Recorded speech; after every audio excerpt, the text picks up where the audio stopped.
Today's conversation is one that's going to stay with me for a long time.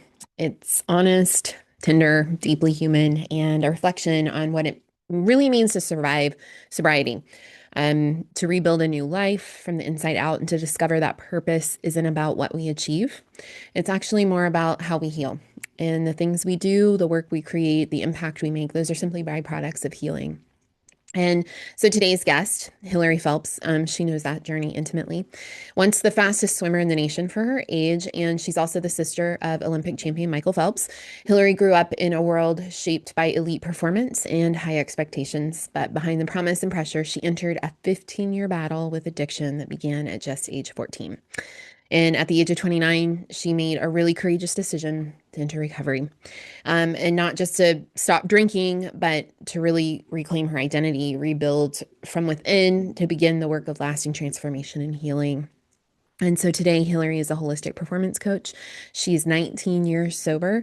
As of this recording, she's a speaker, she's an advocate, and she's a founder of The Right Room, which is a platform devoted to guiding high achieving women through life's most pivotal transitions. And I was saying in our conversation, I so wish that I had known her 12 years ago because I really could have used that help.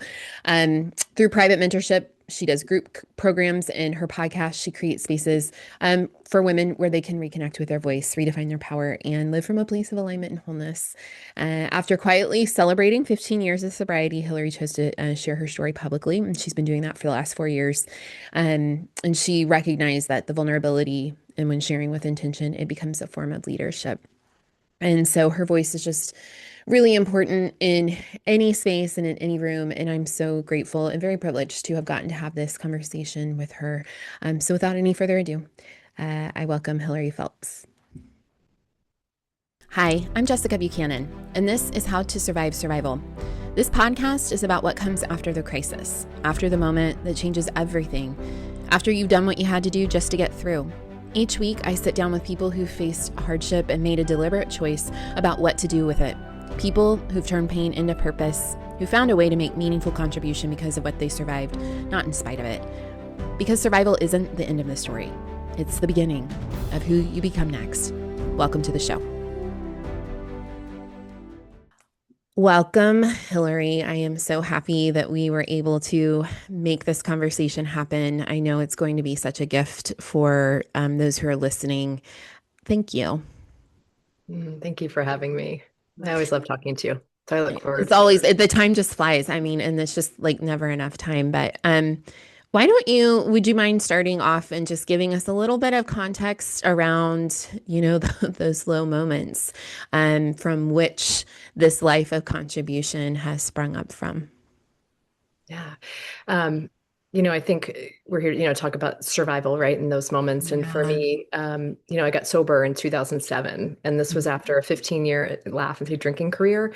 Mhm. And the ironic thing was, if you looked at me on the outside, you'd think everything was fine. I was a straight A Yeah. student. I was the fastest swimmer in the country. I had a full scholarship to compete in a Division 1 school. I was an athlete. I had school records. So I had all of these things, but on the inside, I was burning alive, and I just felt Mm. so unsettled and disconnected and fearful. And so I drank for 15 years. I was a blackout drinker, which means, if anyone's not familiar, that I drank until I forgot everything that happened. And so my drink of choice was often wine. And so I Mhm. didn't think there was a problem, because Right. people who are alcoholics aren't wine drinkers. I mean, this Right. is what I thought. Yeah. Yeah. You I think a lot of people think that. exactly. Back in the day, but a couple bottles a night, it can be a problem. And I got sober in 2007, and experienced highs and challenges, and I say highs and lows, and good times and challenging times. And it wasn't until I had 15 years of sobriety that I started sharing my story openly and publicly, in an effort or hope of helping one woman who was feeling the same way I did. So, what happened in that 15 years? I mean, I'm sure you had opportunities to share more openly and talk about this, especially given the fact that you're a public figure. What like flipped that switch for you to finally say, "Oh, it's time"? Um, when I got sober, I expected life would be perfect, right? Like I put down the drink and then I'd be fine. Like everything would just fall into place. And that's not really case, at least for me, because I drank for a reason. That was a tool in the toolbox that I had to celebrate, to, do something when I was sad, to do something when I was frustrated. Like it was the Mhm. only tool in my toolbox. Um, Mhm. and so, at 5 years, I was diagnosed with severe depression. And I feel like that only came forward because I was able to, for 5 years, not put any alcohol or drugs in my body. At Mhm. 10 years, my son was born, which was such a high, the greatest Yeah. gift. He was 10 days old. I took him to a meeting and picked up a chip. And um, that was such a gift. And then at 15 years, I finalized a divorce, I moved, I launched a business, and then my dad died. So at 15 years, four of the top five challenges that happened to a person in their life happened to me in 1 year. And it was the first time in those 15 years that I thought about drinking seriously because I felt so broken. Yeah. And in that moment, what I realized was if I still felt that way after 15 years, if I still felt shame around my, well, there are two, right? It's the addiction and it's the sobriety because people will judge both. And so if I still felt a little bit of shame around that, I felt like I was silently telling other people that it was embarrassing and shameful, and that's not what I wanted to do. And so I wanted to say, like, look, if there's another woman out there that's struggling with wine or, has all these things that look good on the outside and has like a perfect home or has like a great marriage and all these things, but feels like they're burning alive and filling that void with alcohol, like I can show you that it can be done and I can do it. And so I realized I didn't have the luxury to stay silent anymore when there were Oh. so many people struggling. And after COVID, the numbers, mommy wine culture took off and Yeah, not, sure. not, I I mean, know alcohol sales became an essential purchase, right? yeah. And we Yeah. saw more people, dying from alcohol related illnesses or diseases or causes. And so especially women in numbers, Mm. percent increase in women with young children at home after COVID. Um, Mm. and I, realized I didn't have the luxury to stay silent anymore and I didn't want to. That's so interesting. So what does the luxury of staying silent actually mean to you? Like what does that feel like? It's a great question. I think it felt like safety, right? It felt like if Mhm. I stay quiet, then there's no criticism. Nobody can say Mhm. anything bad. Nobody can say anything negative about me. I can still hide. I can retreat. I can stay Mhm. behind the scenes. And that felt really safe.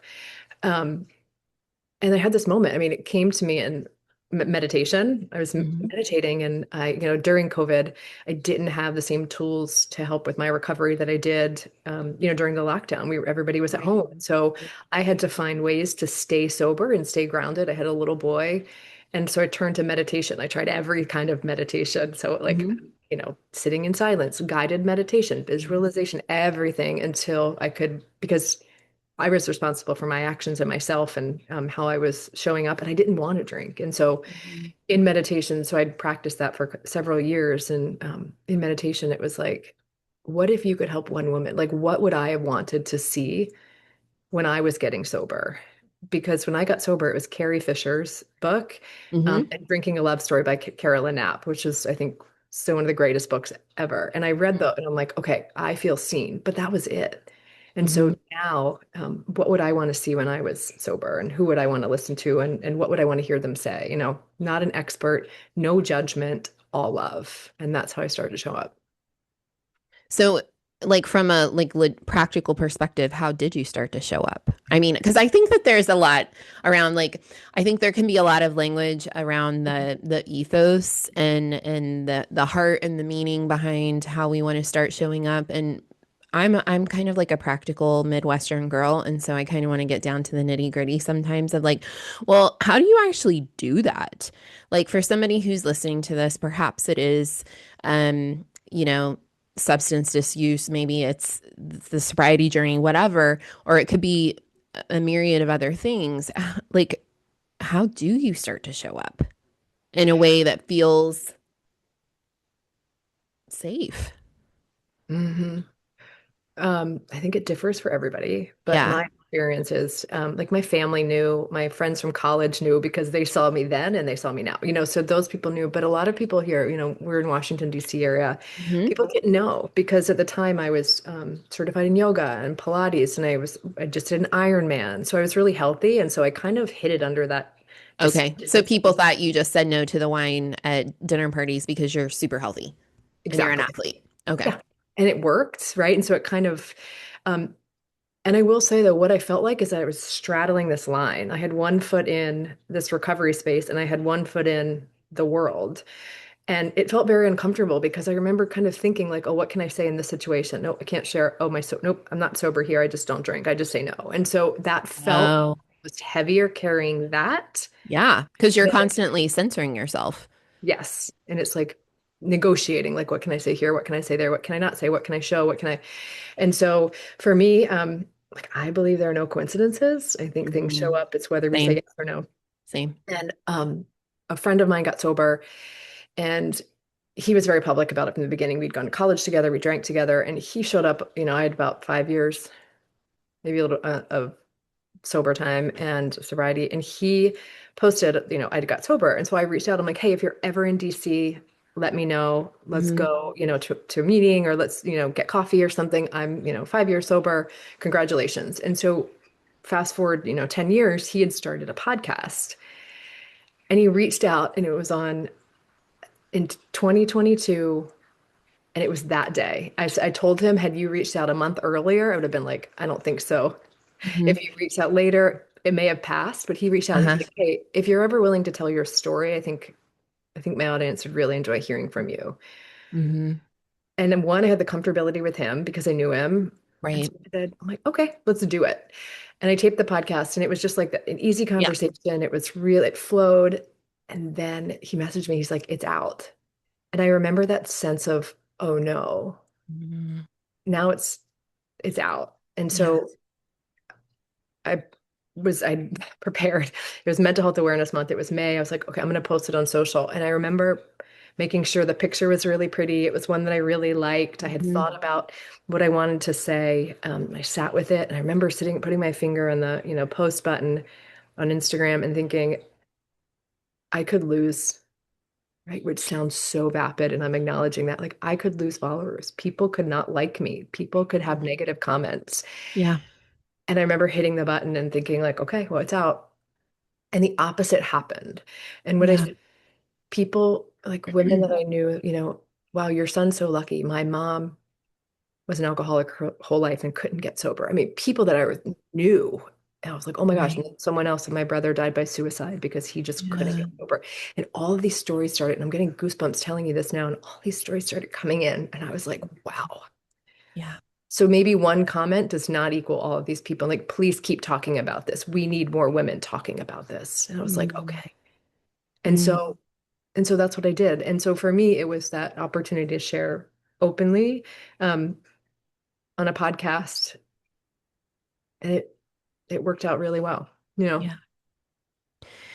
So, what has unfolded since that moment of just like sheer bravery, 100% vulnerability? I mean, it's exposure. And in my own way, I understand that feeling, even though I have been vocal about my own trauma for a very long time. There are like different levels, I think, or like layers of vulnerability that come as you heal. Um, at least that has been my experience, and they all come with their own risks, if you will. And what what has unfolded for you in terms of um, how many years have you had sobriety? It'll be 19 in June, so 18. 19. And but you've been talking about it publicly for 4, and congratulations. That is amazing. It takes incredible strength to do something like that. You're clearly just strong beyond all strength, but I mean, wow. Thank you. And 15 years was huge because I spent 15 years drinking alcoholically and then Mm, 15 years, and so now I'm in that space where I've been sober more than yeah. and it's unbelievable because when I stopped drinking, I did not know how I was going to make it through the weekend. Yeah. They call it white knuckling, where I was like just holding on. And I remember thinking, if I can make it to midnight, it's one more day. Okay, I'm going to go to bed. I'm going to wake up tomorrow. And I felt better. And so, like that first year of all the firsts Yeah. felt hard and terrifying. And Well, so you're surviving. I'm surviving I mean, every you're single day. surviving. Yeah. Yeah. every day. I'm Yes. surviving Christmas. I'm surviving my birthday. I'm Mm, surviving New Year's. Because what do you do on New Year's? If you've been drinking that yep. alcohol for that long, like that's what people do on New Year's. Right. So I just held on. And what I did in that time was surround myself with a community of people who were doing the same thing, who were trying to like survive, to get through the day without having a drink or a drug in their system. Mhm. Um, and so once I started sharing publicly and openly, I was like, wow, this feels like a purpose. And I never really thought I never knew my purpose. Like if I, I think of purpose as a job, right? Like I did, PR and I did marketing and I did photography and I've kind of floated, taught Pilates, I taught yoga, Mhm. and I always did this like what feels good to me in the moment. I never really knew Mhm. what I wanted to do. And when I arrived in this space, what I found out is I just need to be me. And Mhm. that's enough. And in my life, I never felt like I was enough or being me was enough. And Mhm. so Mhm. once I started sharing my story, I realized that was enough to help another woman feel seen and heard and validate her experience. And Mhm. that felt purposeful. Yeah. Well, I had a healer that I was working with a while ago say to me, because I'm, all about purpose. You're all the things you're doing are not your purpose. Your purpose is to just be the most healed version of yourself that you can be at the Mhm. time. I love And that. all of the things that you do are a byproduct of that. Can I get that I on my, know. I want to put that on my mirror in the morning Yeah. and No, wake up yeah, and see please, that. right? I Like love that. let's dissect this a little bit. She's Yes, like super woo-woo, right? Like I'm here for that. I know you are. I don't know. She's not a shaman. I'm not even sure what she was, but I was laying on her table and she was doing something, some Reiki, something like that.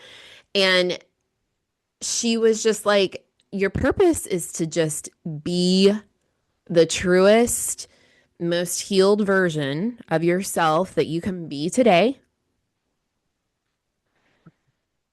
And then what comes out of that, right, is the byproduct. It's love. It's it's empathy. It's understanding. It's commiseration. I say to myself every day when I look in the mirror, when my children are fighting and everybody's driving me nuts, and I'm like, okay, the only thing I have to do today is love, right? Because the best, truest, wholest version of myself that I can be today, that is the byproduct. And so I think I have gotten stuck in thinking that purpose is the doing when actually it's the healing. When you hear things in your life and you're like, that made an impact. Mm-hmm. Like or you hear things that just kind of like what you just said has informed like my next evolution or my next level of healing, right? And I mean that in because like you said, I'm like, oh, I have to help, I have to connect, I have to, and it's like, Yeah. I just have to focus on being the best version of me in every scenario and situation, whether it's showing up at a lunch, helping a Mm-hmm. woman, picking up my son from school. Like, Jessica, I love this. That, like, and Mm-hmm. it's fun. Something else a friend said recently, because I don't know if you're like, I will give, and we talk about this expansion. Like, I will expand my capacity to help somebody else that sometimes is detrimental to my well being and Uh-huh. myself. Yep. And she said, she goes, um, what if you don't say, I want to help people today? What if you look for the connection instead? Mm. And something in that also is really helpful because helping also is that doing, right? It's like, how can I do for you? Right. How can I serve you? How can I be for you? Versus like, how can I just connect with you? Which is kind of Yeah. what I hear you kind of saying is like, how can I just show up as the best version of me Yeah. and connect in a way with you that I might not have otherwise if I Right. wasn't in a really good place? Yeah. Yeah. And I think, exactly that. And that's our purpose. Yeah. I love that so much. Thank you. Oh, well, thank Julie Larkins because she's the Thank one you, who Julie. said it. You're very wise, Julie. Yeah, she's very wise. Um, but it kind of takes some pressure off, right? Mhm. Because you're a high achiever. Mhm. not as high achiever as you are, but like in my own way, I am. And so I was just thinking this morning, like something around business and how, it's not moving the way I want it to, or it's not enough, or, whatever, whatever. And then I sit here and have this conversation with you, and I'm like, oh, this is purpose. There are no coincidences, right? No. So thank you for that. Yeah. Right. It's funny to sit in the stillness, right? Especially as high Hmm. achievers. And what, because Hmm. I feel like going back to the doing, I'm like, I have to do in order to heal. I have to do to get through it. I have to do. And it's Yeah. like, if you think of it as a spiral, right? There are some days when we're going to be doing and it's going to feel good. And some Uh-huh. days I need to rest in the stillness, and whatever that stillness can feel really good and grounding. And I'm great. That stillness can feel uncomfortable. Like I want Oh, to, right. like that feel, and it's just knowing that it's going to pass. Everything is Yeah. going to pass and everything's going to Yes. come back around, and there's going to be a lot of success, and then it's going to feel really quiet, and then Yep. good things are going to happen, and then it's going to feel slow. And it's like once I learned that lesson, I was like, or Hmm. once I accepted that, I think I was like, Hmm. in my Hmm. body, not learn it, right? Like, because I can learn Yeah. mind, but once I really understood that, I was like, okay, I'm just in a moment of stillness, and like, how can I, to your point, support myself in this moment that feels good versus trying to like run away from it. Right. So I'm curious what you would say to this, how you would answer this question. What's the difference between surrender and acceptance to you? And how has that played out in your surviving survival story? I think acceptance is the acknowledgement that it happened or it's there, and surrender is letting go. I think of surrender as letting go of the outcome, but I don't know how to tie those two together. Mhm. So I think of acceptance like you can't, nothing can change without acceptance, right? Because if I Mhm. look at the other way or try to push it down, like, or ignore it, that's like lack of acceptance. And I can't do anything about something I don't accept. So whether it's Right. something that's really, we label things as good or bad. And if I can look at Right. them, they just are, it just is, right? And so so I use those labels now, like if it's something that feels bad or challenging, if I don't Mhm. accept it, whether that's um, financial loss or friendship changes or a breakup or whatever, if I can't accept that, then I can't move through it. And if I can't Mhm. move through it, then I can't surrender to what it is or what it was.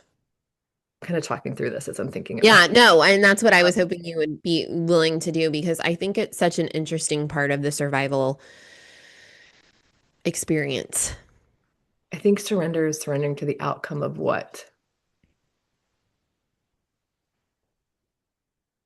I thought life was going to look a certain way. Yeah. I thought I was going to get to be 25. I was going to have 3 kids. I was going to have this happy, good life. I was going to do all these things. Yeah. I got married at 39. I got divorced 4 years later. Mhm. I had a child later in life. All of these things, I'm an alcoholic. Mhm. I never, that's not what I had pictured my life to be. Yet, Right. once I surrendered to like, this is my life, Yeah. acceptance that this is my life, and then surrender to the outcome, I feel freer and happier and more grounded and certain than I ever have before. I don't know. I don't know if that Yeah. answers it. I don't know if No, it that, does. Well, it does because I wonder because the thing, and everybody who listens to this regularly hears me say this on every episode. I don't know why I'm so obsessed, but this is just like at some point when my life slows down, I'm going back to school because I want to study this. I'm so obsessed why people decide, because I do believe it's a choice to surrender their survival as opposed to trying to like dodge it or control it. And it seems to me, and sometimes language can make things simpler than they really are, of course, because we can't encompass the entire experience within a word.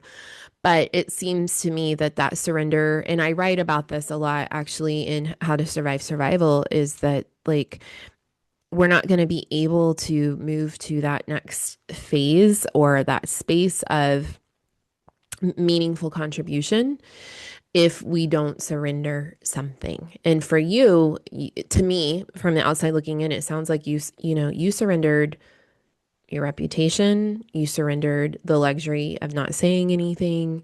You held it all up and you said, here it is, take it, use it. And maybe you didn't have that like cognitive like thought process, but your hearts seemed to do that. Does that make sense?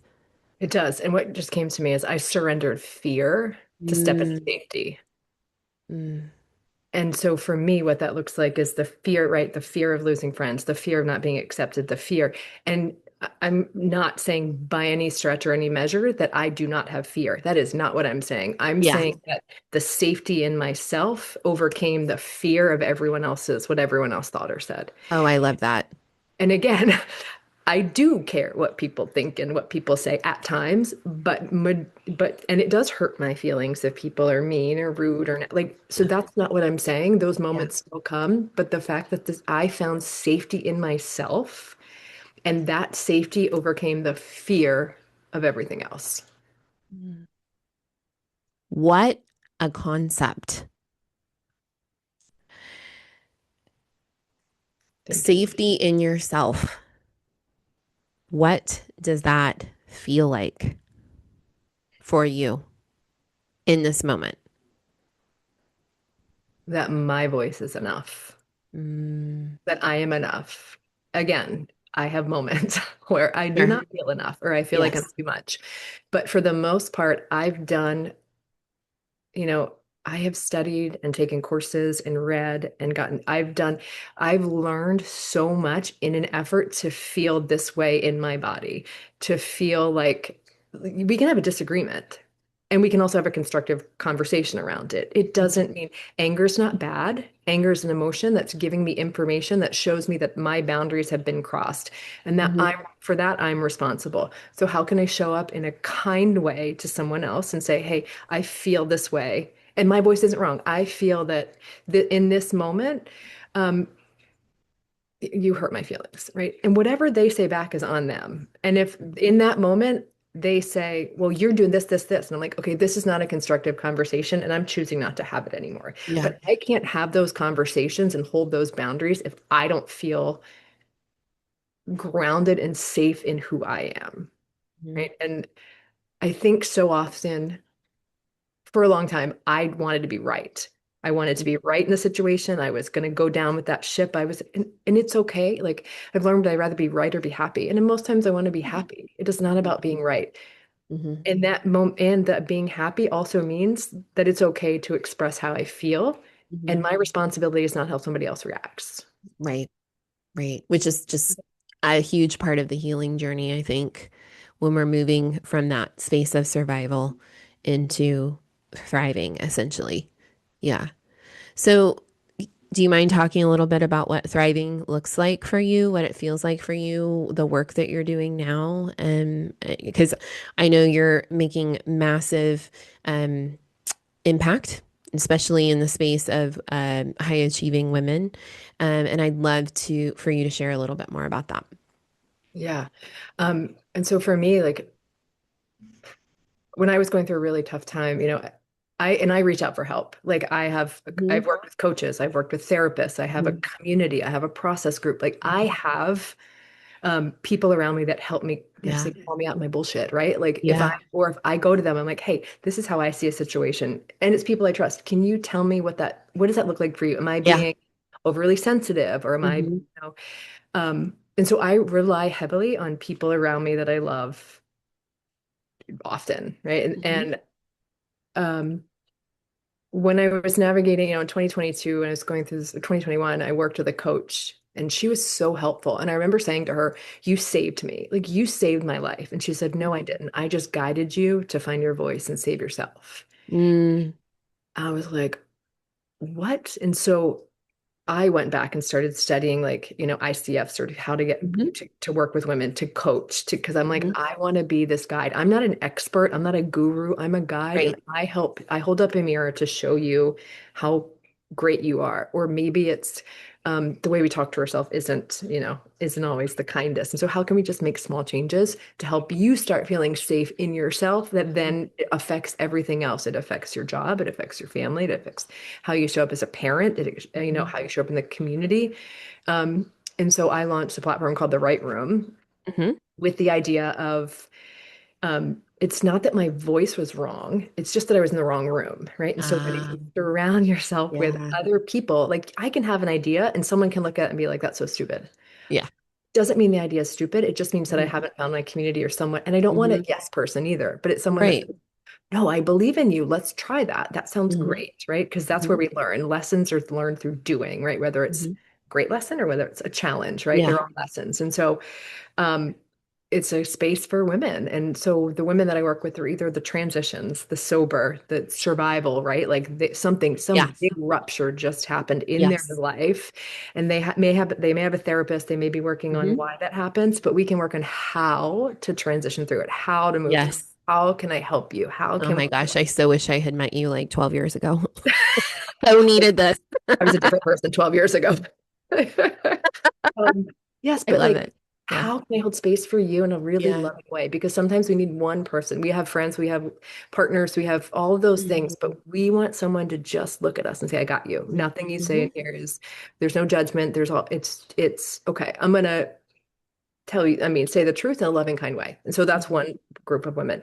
The other women I call the quiet collapse, the women that have the Yeah. house, have the, my marriage is great. We've been together for 20 years and, it's tough, but it's also, we're happy. We have kids. We have everything on the outside. These high achievers looks great. So why am I feeling like I'm Mhm. collapsing? And whether I think there's a huge now groundswell of women in their 45, 40s to Right. 50s that are saying like, I've served everybody else for so long and now I feel like I've lost and I don't know who I am. So how can I? Yeah. So that's the other group of women. And it's all the same. It's all that.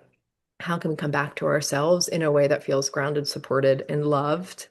Um, and Okay. So what does that look like? Do you have retreats? Do you get together monthly? Do you have on like, yeah, tell us more. yeah. So right now it's one-on-one. We're launching in, I don't know when this is coming out, but we're launching in March, a, Perfect. a community of women Uh-huh. called Founder 50. And that's the women. So the first 50 women will have this foundation indefinitely. And so, meaning the price, so, lower price point as we start to build this community. Some of it's one-on-one, but it's all getting together with women um, online right now. I'm doing an event at Canyon Ranch in March also. Mhm. Um, eventually retreats. Uh-huh. Most of the work right now, yeah, is the one-on-one with. Okay. Amazing. So if you, I keep putting you on the spot. I'm sorry, but Go for it. um, what are you thankful for in your survival journey? I'm survival. I'm survival.